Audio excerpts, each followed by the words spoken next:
Hello les petits potes, j'espère que vous allez bien. Je suis désolée de la qualité pour aujourd'hui, mais il fait ultra sombre, donc j'ai essayé d'allumer la lumière. J'espère que ça va passer. On se retrouve donc aujourd'hui pour un nouveau bilan mensuel, donc le bilan lecture du mois de juin 2025. Alors, je vais pas trop m'étaler sur les statistiques et je vais essayer de condenser ce bilan lecture parce que j'ai lu 17 livres en juin. Je crois que c'est une des premières fois que je lis autant en un seul mois. Surtout que j'ai pas lu que des petits livres. Pas forcément longs, mais plutôt dans des langues qui m'obligent à prendre un peu plus de temps de lecture. Bref, vous verrez ça juste en suivant. Je vais faire des statistiques globales assez condensées par rapport à d'habitude. Je prends ma tablette comme à chaque fois sur laquelle j'ai renseigné plusieurs informations sur les livres que j'ai lus ce mois-ci. Concernant les statistiques globales, comme je vous disais, j'ai lu 17 livres ce mois-ci, ce qui fait un total de 4576 pages. C'est actuellement le mois de l'année 2025 pour lequel j'ai lu le plus de pages.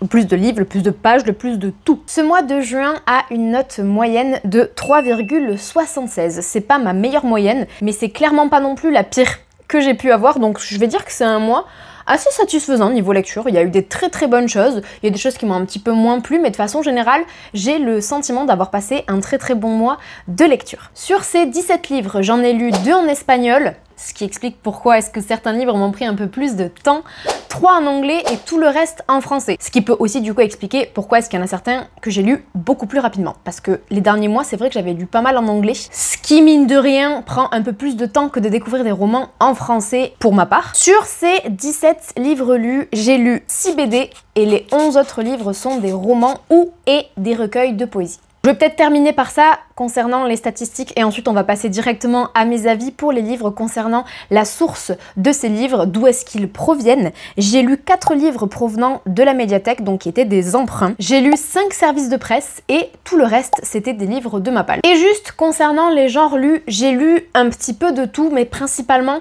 de la fantasy, du fantastique et du contemporain ce mois-ci, ce qui est assez original. Parce que c'est assez rare que je lise autant de contemporains, ou en tout cas c'est assez rare que je lise autant de fantasy que de contemporains. Maintenant qu'on a fait une petite overview de ces statistiques, j'enchaîne directement sur mes avis concernant ces 17 livres, en commençant par ceux que je n'ai pas au format papier. En fait non, j'ai un seul livre que j'ai lu au format numérique et que je n'ai pas avec moi. En revanche, j'ai 4 livres qui sont des emprunts médiathèque que j'ai lus et qui ne sont plus avec moi. Donc ce que je vais faire, c'est que je vais commencer par ces 4 livres emprunts médiathèque et je vais aller très vite dessus parce que j'ai posté un vlog dans lequel justement je lis et vous donne mes avis sur ces 4 BD. Ce sont des BD. Le premier roman emprunté à la médiathèque que j'ai lu, c'est Johanna dans tous ses états de Lara Pickle. Dans Johanna dans tous ses états, on va suivre une apprentie sorcière qui va un petit peu obtenir le poste de ses rêves, sauf que tout ne va pas se passer comme elle l'imaginait. Elle va avoir pas mal de problèmes au travail qui va rendre sa vie assez stressante, assez angoissante, et Johanna va avoir du mal à gérer toutes ses émotions. Voilà, donc j'ai bien aimé le côté un petit peu fantastique, j'ai bien aimé le côté gestion des émotions, gestion de l'anxiété. Je me suis pas mal retrouvée dans Johanna sous certains aspects. Donc c'était une lecture assez sympathique que je recommanderais vivement. Ensuite, j'ai aussi emprunté California Dreaming de Pénélope Bagieux qui va revenir sur la vie d'une des membres du groupe de Papa and Mamas et j'ai énormément aimé cette BD. En toute sincérité, sur les 4 livres que j'ai piochés, c'est la BD qui m'emballait un petit peu le moins parce que il faut savoir que, je sais pas pourquoi, j'ai toujours une certaine réticence à lire sur des livres, pas une réticence mais une petite crainte à lire sur des livres qui vont traiter, en fait ça va être de la musique de façon générale parce que c'est quelque chose qui est très important dans ma vie, qui me tient beaucoup à cœur, et du coup j'ai toujours l'impression que je vais être très critique ou que je vais être déçue. C'est une des raisons pour lesquelles je n'ai pas lu par exemple Daisy Jones and the Six. Je me rends compte à quel point c'est totalement débile parce qu'à chaque fois que je pioche un livre où la thématique principale est la musique, eh bien je suis absolument enchantée. Et c'était le cas du coup avec California Dreaming. J'ai trop aimé, j'ai trouvé que c'était vraiment très pertinent, que ce soit au niveau des choix narratifs qui ont été faits ou au niveau des choix des dessins. Vraiment, j'ai appris plein de choses. J'ai commencé cette lecture sans rien savoir finalement. Je vais retrouver le nom quand même du membre du groupe. Il y a une blonde dans le groupe et une brune, c'est la brune qu'on va suivre. Cass Elliot. Tout ça pour dire que j'ai appris plein de choses et que j'ai absolument adoré cette lecture. Ensuite, j'ai aussi emprunté un premier tome d'une saga qui s'appelle Beauté, donc de Hubert et Carès Coetz. Hubert, j'ai lu Le Boiseleur de cet auteur. Et non, il n'est pas là puisque je l'ai prêté, je ne sais plus à qui. Il est soit chez la personne à qui je l'ai prêté, soit chez mes parents parce qu'il y a du trafic de BD dans mon entourage. J'adore emprunter des BD, j'adore prêter des BD. Mais du coup, je ne sais pas où il est. Bref, j'avais lu L'Oiseleur de Hubert que j'avais... Le Boiseleur, pardon. J'ai dit L'Oiseleur? Le Boiseleur de Hubert que j'avais énormément aimé. Et donc là, dans ce premier tome, on va suivre une jeune femme qui est surnommée Morue parce qu'elle est définie comme étant très laide et elle écaille des poissons, je crois que c'est son job, et du coup, elle a une odeur assez forte. Et Morue va un jour tomber sur il me semble que c'est une petite fée, et elle va faire le vœu de devenir belle. Sauf que la fée lui dit, je peux pas changer qui tu es. En revanche, je peux faire en sorte que la perception des autres à ton égard change. Et donc finalement, c'est pas vraiment que la perception de la beauté va changer dans cette société, c'est plutôt que tout le monde la voit en fait comme si elle était devenue absolument sublime. Elle devient le fantasme finalement et l'objet de tous les désirs de tous les hommes qu'elle rencontre et de la jalousie de toutes les femmes qu'elle rencontre. On est assez stéréotypé, mais je pense que c'est voulu de la part des auteurs. Ben, elle va se rendre compte que être belle, c'était pas vraiment ce qu'elle en attendait et vont s'en suivre plusieurs problématiques. Bref, je pense que vous avez compris un petit peu l'idée globale, l'idée générale de cette BD et je suis restée sur ma faim avec cette BD là, à savoir que je trouve que l'idée est très originale. J'aime bien la façon dont la critique est mise en place et dont tout est tourné à la dérision un petit peu, tout en dénonçant certaines choses. En revanche, voilà, je suis restée, comme je vous disais, un petit peu sur ma faim et je pense que je vais lire les prochains tomes pour voir où est-ce qu'on va, dans quelle direction est-ce qu'on se dirige. Et enfin, la quatrième BD que j'ai empruntée à la médiathèque, il s'agit de Vert de Patrick Lacan et Marion Besançon. Alors, on est sur une BD un petit peu de SF, un peu futuriste, dans laquelle on va avoir des nouveau-nés qui vont naître avec une partie du corps, souvent c'est le nez, qui va correspondre en fait comment dire, à un végétal. C'était ce que je cherchais. Donc ils ont un végétal qui va pousser donc au niveau du nez, au niveau de l'oreille, et donc comme une mutation, si vous voulez, végétale qui est en train de se propager. Et en fait, petit à petit, au début, c'est seulement les nouveau-nés qui en sont atteints, mais tout le monde commence à développer une sorte de mutation végétale. Il y a de l'orage, je viens de voir un éclair. Ça va être sympa ça pour la vidéo. Donc tout le monde va commencer à muter et va commencer à développer des parties végétales. Il y a des gens qui vont bien le prendre, il y a des gens qui vont moins bien le prendre, il y a des gens qui vont... On va avoir une sorte de société clivée qui va être une partie dans le c'est super, c'est génial, la végétation reprend son dû, et l'autre partie qui est plutôt en mode non c'est mal, c'est dangereux, c'est sale, il faut tout éradiquer. On est vraiment sur ce clivage là et je suis pas certaine d'avoir adhéré. C'était original, j'ai beaucoup aimé les dessins, il y avait un truc que j'attendais sur la fin qui est arrivé et qui m'a beaucoup plu. Mais voilà, je suis pas la plus fan de ce que j'ai lu, malheureusement. Encore une fois, si vous voulez avoir des avis peut-être plus détaillés sur ces 4 BD, je vous invite à regarder le vlog que j'ai posté il y a maintenant 2 semaines, me semble-t-il. Je ne peux toujours pas vous partager des vidéos. J'ai pas encore les outils créateurs de contenu sur cette chaîne, vu qu'elle est assez récente, et je peux pas vous mettre mes petites vidéos en vignettes par-ci par-là. Donc quand je pourrai le faire, je le ferai, mais pour l'instant, je vous invite du coup à aller voir en description pour avoir le lien concernant cette vidéo. Il y a donc un roman que j'ai découvert au format numérique ce mois-ci. Idem, c'est un roman qui est intégré à une vidéo que je vous ai postée très récemment, je dirais la semaine dernière. C'est une vidéo qui fait rappel à une vidéo encore antérieure dans laquelle je vous proposais de choisir mes lectures parmi les nouveautés d'avril-mai 2025 et vous aviez choisi 3 livres en fait. Je vous avais demandé d'en choisir 2, mais il y en a 2 qui sont arrivés à égalité. Et donc dans le cadre de cette vidéo, j'ai lu The Night and the Moth de Rachel Gillig. Idem, si vous voulez mon avis détaillé, je vous invite à vous reporter à la vidéo avis lecture concernant ces nouveautés d'avril et de mai 2025. The Night and the Moth de Rachel Gillig, pour aller très très vite, on va être sur un monde, une romantaisie assez cliché. Enfin assez cliché. J'aime pas dire assez cliché parce que la romance est assez cliché et j'ai pas aimé l'insta-love et comment est-ce qu'elle se développe, et en même temps l'univers est assez original.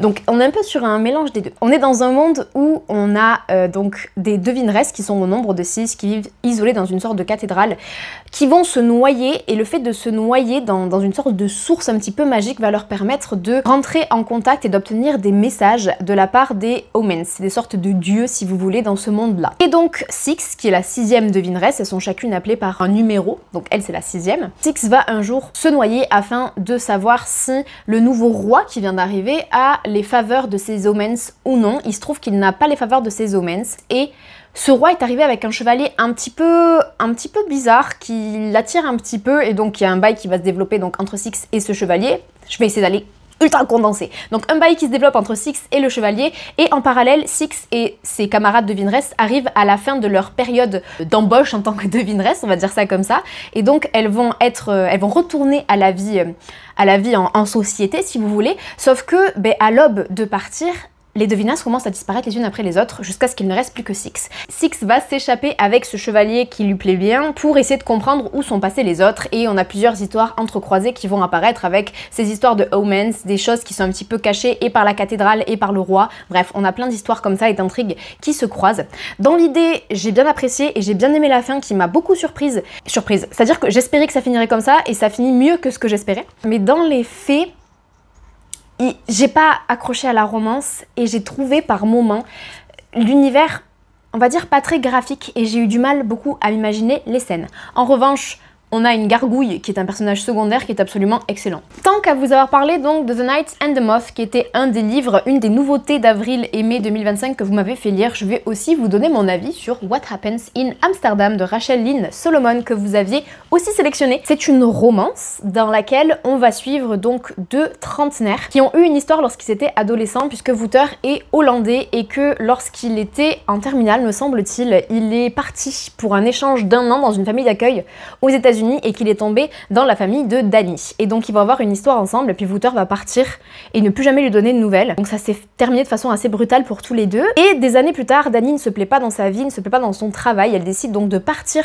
refaire sa vie aux Pays-Bas et ils vont tomber l'un sur l'autre et donc ils vont finalement, dans les grandes lignes, apprendre à se reconnaître finalement. Et alors, j'ai bien aimé toute la partie questionnement sur la fin de la vingtaine, le début de la trentaine, comment est-ce qu'on se positionne, qu'est-ce que je fais là, qu'est-ce que je fais de ma vie, où est-ce que je suis. Bref, j'ai beaucoup aimé ça, j'ai beaucoup aimé toute la partie réalisme qu'elle met à chaque fois Rachel Lynn Solomon dans ses romances. En revanche, je suis pas certaine d'avoir totalement adhéré à la romance et notamment aux explications qui viennent justifier le pourquoi du comment leur histoire s'est terminée lorsqu'ils étaient adolescents. Alors, c'est justifié par l'autrice et je trouve que la justification tient la route, mais ça m'a pas... On va dire que j'ai pas été satisfaite à 100%. Rachel Lynn Solomon, c'est le 3e livre que je lis de cette autrice et c'est malheureusement celui que j'ai le moins apprécié, bien que, encore une fois, je crois que j'ai donné une très bonne note, un truc style 3,5 ou 3,75, j'ai quand même passé un bon moment, mais il y a des choses qui m'ont un peu plus dérangée. C'est le moment où je pioche les livres dans un ordre totalement aléatoire. J'ai lu La forêt des disparus de June Hur, qui est un livre qui traîne dans ma palle depuis un petit temps. June Hur, qui est une autrice dont j'ai déjà lu 2 livres, The Red Palace et A Crane Among Wolves, et les 2 livres, je les ai absolument adorés. Celui-ci a été écrit avant ces 2 ouvrages, donc je crois que c'est même le premier ou le second roman qu'elle a écrit. Mais en tout cas, il y a un petit peu de temps qui s'est passé entre les premiers livres que j'ai lus d'elle et celui-ci, et je trouve que ça se ressent. Aussi, il faut que je précise, c'est la première fois que je la lis en français. Donc là, on va suivre Wani qui va partir à la recherche de son père qui est décrété comme mort depuis une année, c'était un enquêteur, sauf que elle y croit pas parce qu'ils n'ont pas retrouvé de corps, donc elle décide de partir à sa recherche. Ses recherches l'amènent donc au dernier lieu que son père a visité, à savoir une île en Corée, donc où elle a grandi plus jeune, sauf qu'il se trouve que cette île, il y a eu un passif un petit peu bizarre, puisque Wani et sa sœur, lorsqu'elles étaient plus jeunes, ont été retrouvés dans une des forêts de cette île, donc endormis à côté d'un cadavre d'une jeune femme. Donc le père de Wani a décidé de déménager, il laisse la sœur sur place parce qu'elle a des dons un petit peu de, on va dire, une affinité avec tout ce qui est, on va dire, métaphysique. Elle reste sur place pour être formée par une femme qui a un petit peu les mêmes habilités, et donc Wani, des années plus tard, va revenir sur cette île, elle va revoir sa sœur et elle va partir à la recherche de son père. Ce que j'aime dans les romans de June Hur, c'est qu'à chaque fois, elle se base sur des faits historiques avérés et qu'elle les remanie à sa façon afin de les dénoncer et afin de les mettre en avant. Encore une fois, dans ce livre-ci, ça fonctionne. On va parler... Je vais pas vous dire de quoi parce que ça spoil un petit peu, mais il se trouve que des disparitions de jeunes femmes en Corée, comme il peut y avoir dans ce livre-là, il y en a déjà eu plusieurs et que l'explication est inspirée de faits réels. Donc j'ai beaucoup apprécié ça, c'est ce que j'apprécie à chaque fois dans ces romans, mais j'avoue que j'ai un peu moins, je sais pas, j'ai pas été happée à 100% par l'intrigue, et il y a eu des moments où j'ai lu en me disant, j'étais curieuse de savoir la fin de l'enquête, parce qu'il y a ce côté historique qui m'intrigue toujours à chaque fois, mais j'ai pas vraiment eu d'attache particulière avec les personnages. Dans un tout autre registre, j'ai enfin terminé Le Comte de Monte Cristo, le premier tome que j'ai commencé 2 ou 3 mois avant sa sortie au cinéma l'année dernière. C'est assez honteux. Mais j'ai enfin terminé cette première partie. Il devait me rester 200 pages, je crois, ou quelque chose comme ça. Donc je ne présente plus. On va suivre Edmond Dantès qui va donc être emprisonné à tort et qui va se venger. En gros, dans les grandes lignes. Et j'ai vraiment aimé. Genre j'avais beaucoup aimé le film, j'avais beaucoup aimé le début du livre parce que j'ai commencé le livre, j'étais voir le film. Et puis après, du coup, j'ai mis un grand frein sur ma lecture du livre. Je pense que c'est ce qui m'a plombé parce que j'adorais ce que je lisais. Voilà, un très très bon ouvrage. Encore une fois, Alexandre Dumas, je pense que c'est un de mes auteurs classiques favori, j'adore ce qu'il fait et j'ai très hâte de lire la seconde partie finalement du conte de Monte Cristo parce que je sais du coup comment est-ce que ça se termine en fonction de ce que j'ai vu dans le film, mais je veux absolument redécouvrir l'histoire complète, intégrale, à l'écrit, l'original. J'ai aussi découvert un service de presse que j'ai reçu de la part des éditions Bliss. Il s'agit de Naira et le djinn. D'ailleurs, j'ai appris que djinn était un mot neutre. Voilà, je ne savais pas. De Yasmine Omar Atta. C'est une BD dans laquelle on va suivre Naira pendant le ramadan. Sauf que Naira, à l'école, se fait harceler du fait de sa religion. Et donc Naira, pour essayer un petit peu de passer outre tout ça et de survivre en fait avec ce qu'elle vit à l'école, échange beaucoup sur un forum jusqu'à un soir où il y a une sorte de présence bizarre qui apparaît sur le forum, qui se présente comme un djinn et qui dit j'ai besoin que quelqu'un m'héberge, est-ce que quelqu'un peut me protéger? Et donc elle va faire la rencontre de ce djinn. Donc Naira et cette djinn vont se lier finalement d'amitié et vont chacun échanger leurs histoires. J'ai beaucoup aimé la thématique, j'ai beaucoup aimé l'originalité. En revanche, et j'ai retrouvé mon avis sur plusieurs commentaires Goodreads, j'ai eu un souci avec le rythme, on va dire, de ce roman graphique puisqu'il y a des transitions que j'ai pas eues, qui font que par moments l'histoire était j'ai eu l'impression que l'histoire était assez saccadée, qu'elle avait du mal à se suivre, comme s'il me manquait presque des planches à certains moments. Donc ça m'a un petit peu sorti de l'histoire. Aussi j'ai trouvé la fin un petit peu rapide, c'est un peu précipité sur la fin et je suis un peu restée sur ma fin du coup. Un autre service de presse que j'ai découvert ce mois-ci, il s'agit de Le silence est à nous de Colline Pierret. D'ailleurs j'en profite pour dire que Naira et le djinn, ce service de presse et deux autres que je vais vous présenter ont aussi fait l'objet d'une vidéo au mois de juin, donc que je vous invite aussi à découvrir. J'ai fait pas mal de vidéos vlog lecture pendant ce mois de juin, du coup vous avez déjà probablement vu certains de ces avis, n'hésitez pas à passer ou à accélérer si ça vous ennuie. Et pour les personnes qui ne l'ont pas vu et qui trouvent que je vais un petit peu trop vite, je mettrai tout en description. Donc Le silence est à nous, dans lequel on va suivre une adolescente qui va assister à une agression dans le cadre du lycée. Donc une jeune fille qui se fait agresser sexuellement par un camarade et elle ne va rien faire. Et donc elle va s'en vouloir énormément de ne rien avoir fait, elle va décider de rentrer en contact avec cette jeune fille et toutes les deux vont décider donc d'en parler à la direction qui ne va strictement rien faire d'acceptable. Ils vont faire des choses mais ça va être dans le style de pour lutter contre les agressions, nous demandons aux filles d'arrêter de porter des jupes et des décolletés. Voilà. Donc suite à ça, les deux jeunes filles vont décider de rentrer dans une grève du silence et elles vont emporter finalement le lycée avec elles dans cette grève du silence pour dénoncer un petit peu tout ce qui s'y passe. J'ai beaucoup apprécié ce roman, c'est un roman en vers libre, j'ai vraiment beaucoup aimé, j'ai beaucoup annoté. Il y a juste un petit chouille de truc qui m'a un peu laissé sur ma faim. Il y a une thématique qui est abordée qui je trouve n'est pas assez poussée. On est vraiment pour moi sur un entre-deux de je veux aborder cette thématique et en même temps j'y vais pas à fond parce que je ne peux pas y aller à fond parce que c'est pas la thématique de ce livre et du coup ça m'a un peu voilà, laissé sur ma faim, c'est tout. Mais c'est un livre que je recommande et qu'il faut absolument découvrir. Encore un service de presse. J'ai découvert, hop là, je perds le marque-page. J'ai découvert ce mois-ci le second tome d'Astro Girls, donc de Iguazel Cerón et Monica Senserrado, qui s'appelle Le mystère du Verseau. C'est un roman jeunesse illustré. Je vais vous montrer rapidement. Les illustrations sont absolument divine, j'adore. En revanche, j'avoue qu'avec ce second tome, je suis un peu restée, je vais pas dire restée sur ma faim parce que ça fait 3 fois que je le répète pour 3 avis lecture, mais j'ai été un petit peu déçue dans le sens où je trouve que ce second tome n'apporte rien par rapport au premier. Alors, certes c'est de la lecture jeunesse, je sais dans quoi je me lance, je veux dire, c'est fait pour les jeunes, mais quand même, je pense qu'il y avait matière à faire un peu plus. Voilà. En revanche, comme je le disais dans la vidéo dans laquelle je l'ai lu, je pense que comme c'est un livre à la base qui est écrit en espagnol, il serait carrément pertinent à découvrir en espagnol pour des premières lectures en espagnol et se former un petit peu à la langue, s'y habituer. Il y a des dessins qui aident beaucoup. Franchement, ça, pour de la première lecture dans une nouvelle langue, 10 sur 10. Mais j'avoue que d'un point de vue ressenti personnel, j'ai été un petit peu déçue. Et j'en profite pour enchaîner sur les 2 romans que j'ai lus en espagnol, je vous les mets dans le bon sens. Ce mois-ci, Strawberry Moon et Blue Moon de Laia Lopez, qui est une autrice que je voulais trop découvrir parce que je suis absolument fan, autrice illustratrice, pardon, je n'ai pas précisé, je suis absolument fan de ces illustrations et je voulais absolument découvrir ces histoires, donc je me suis dit, eh ben go, on les découvre en espagnol, ça va nous permettre de nous entraîner et c'était un très bon choix parce que c'était des livres qui sont vraiment très accessibles avec un vocabulaire très simple et qui en plus de ça sont illustrés. Je vais vous partager juste quelques illustrations, mais regardez-moi ça. Elle est trop forte. Genre vraiment, ça, c'est mes illustrations de cœur. On est sur du 10 sur 10. J'adore. Concernant l'histoire, on va suivre une jeune sirène qui s'appelle Diana, qui va... C'est une sirène un petit peu spéciale parce qu'elle a des pouvoirs particuliers, donc elle a toujours vécu juste avec son mentor et très isolée, et elle va avoir la possibilité de pouvoir venir vivre sur Terre en tant qu'humaine, où d'autres sirènes et d'autres tritons vivent déjà cette vie-là, donc d'humains. Elle va beaucoup se lier d'amitié avec eux et elle va rencontrer Aiden qui est un jeune humain qui lui plaît bien. Ils s'entendent bien tous les deux, sauf que on va se rendre compte qu'il se passe des disparitions assez étranges autour d'eux et ça se rapproche de plus en plus de leur groupe un petit peu fermé.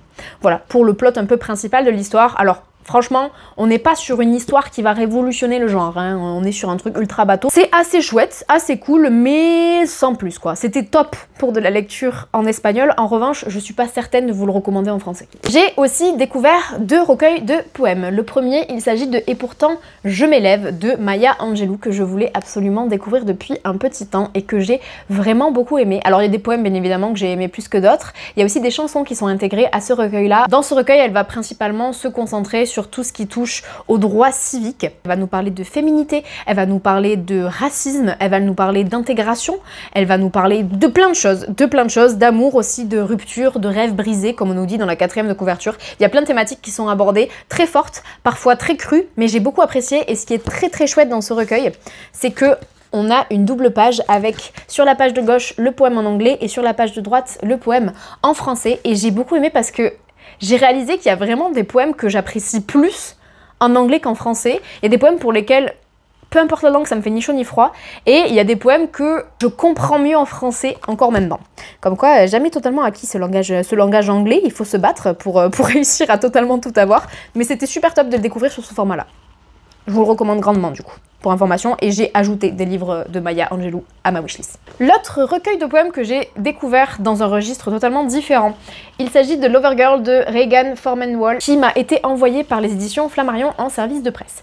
Donc on est vraiment, comme le titre l'indique, sur des poèmes pour un chagrin d'amour. On va suivre une jeune adolescente qui va vivre sa première rupture et on va suivre tout au long de ce recueil de poèmes les différentes phases de cette rupture. C'était assez classique, je vais dire. C'était pas une forme très... On n'est pas sur quelque chose pas de pompeux non plus, c'est pas les mots que je veux utiliser, mais de très florissant, j'arrive pas à m'exprimer. Bref, c'est simple sur la forme, c'est simple sur les mots. En revanche, ce que j'ai vraiment beaucoup apprécié, et c'est ce pourquoi je le recommande, notamment pour tout ce qui est adolescent et jeune adulte, je pense que de par sa simplicité, je vais dire, et par son réalisme et sa brutalité, c'est assez direct comme langage, je dirais, on va toucher un grand nombre de personnes de façon très humaine, je pense. Et j'ai beaucoup aimé le côté très terre à terre de l'autrice sur ses poèmes, qui va aborder des thématiques que j'ai beaucoup appréciées, et notamment quel est le ressenti d'un adolescent lors de sa première rupture, et comment est-ce que cette première rupture est, je vais pas dire banalisée, mais si banalisée et presque moquée par son entourage, parce que on est jeune, un peu avec l'argument de parce qu'on est jeune, en fait, on a tellement d'autres choses à vivre que du coup, bon bah une rupture, c'est bon, c'est pas ta première, c'est pas ta dernière, tu vas passer à autre chose, presque en se moquant un petit peu de ses sentiments. Et j'ai beaucoup aimé cet aspect-là et cette discussion-là, qui, je pense, n'est pas suffisamment mise en avant, et ça m'a fait beaucoup réfléchir. Bref, voilà. Il me reste 2 romans dont je voulais vous parler. L'avant-dernier, il s'agit de Sub-Zero de Juniper, qui est un webtoon que j'ai découvert sur la plateforme Webtoon, qui vient enfin de sortir en papier en français. Il était sorti en anglais l'année dernière, me semble-t-il. Je l'avais déjà relu à cette occasion-là, et j'ai relu du coup encore une fois ce premier volume en français. Donc c'est une romantaisie dans laquelle on va suivre 2 clans dragons qui vont avoir un mariage arrangé afin d'assembler ces 2 lignées. J'aime énormément. Voilà. Alors à savoir que je me suis rappelé que le début du volume 1, il est pas foufou. On est sur des petites interactions qui me plaisent pas trop, un petit peu toxiques, mais après, j'aime trop. Voilà, parce que j'ai avancé, je suis bien au-delà de tout ça sur la plateforme Webtoon et j'aime beaucoup les thématiques abordées, j'aime beaucoup la façon dont l'histoire est tournée. Je trouve ça très mimes, très kiki, du genre à taper des pieds par terre parce que la romance est trop mime, c'est qu'au début on est sur des personnages qui peuvent pas se piffer et qui finalement vont bien s'apprécier. Bref, c'est une histoire que j'aime énormément et que j'ai reçue en service de presse aussi de la part des éditions Albin Michel, je tenais à le préciser. Mais je crois que cette vidéo est bien plus longue que ce que j'avais pu espérer. Je m'étais quand même dit que ça passerait en max 15 minutes, je pense qu'on va dépasser les 15 minutes. Le dernier livre que j'ai lu ce mois-ci, qui est en fait un des premiers que j'ai lu en juin, même que je pense avoir commencé en mai. Il s'agit de... Voilà. Je le tiens à l'envers. Oh, l'effet est raté. On reprend. Vous avez rien vu. Il s'agit de Love and Other Human Errors de Bethany Clift, qui n'est malheureusement pas traduit, et ça me fend honnêtement le cœur. Bethany Clift, c'est l'autrice de The Last One at the Party. The Last One at the Party, c'est un livre dans lequel on va suivre une femme qui est la seule à survivre à une épidémie. Donc les thématiques qui vont être abordées dans ce livre m'ont mis très mal à l'aise. Pas dans celui-là, on parle de The Last One at the Party, je sépare les choses. Elles m'ont mis extrêmement mal à l'aise et en même temps c'était un mal à l'aise qui m'a fait développer une certaine fascination très glauque, très déplacée, parce que là, alors, au niveau des trigger warnings, par contre, plus qu'attention. Hein. Sur toutes les thématiques que vous imaginez qui peut arriver à la fin, genre la fin du monde avec une épidémie, des cadavres, tout ça, toutes les thématiques sont abordées de façon très crue. Voilà, vous êtes au courant. Donc j'étais très mal à l'aise et en même temps très fascinée, un petit peu sur une espèce de fascination morbide qui m'a fait continuer jusqu'à la fin. Et la fin m'a énormément plu et l'écriture de l'autrice m'a vraiment beaucoup plu. Elle a fait des personnages à la fois détestables, à la fois attachants. Vraiment, j'avais trouvé ça incroyable et tout du long je me disais mais pourquoi je continue? Et à la fin je me suis dit mais c'était trop cool. En fait, je veux plus de lecture qui me secoue comme ça.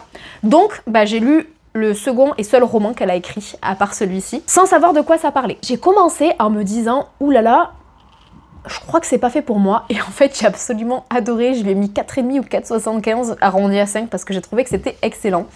On va suivre 3 personnages différents. Une jeune femme qui est assez associable, assez reclus, mais une vraie spécialiste et une vraie tête en tout ce qui concerne informatique, code et intelligence artificielle, qui a développé notamment une application qui permet de trouver son âme sœur parce qu'elle ne croit pas en l'amour, elle est persuadée que son l'amour c'est que des maths.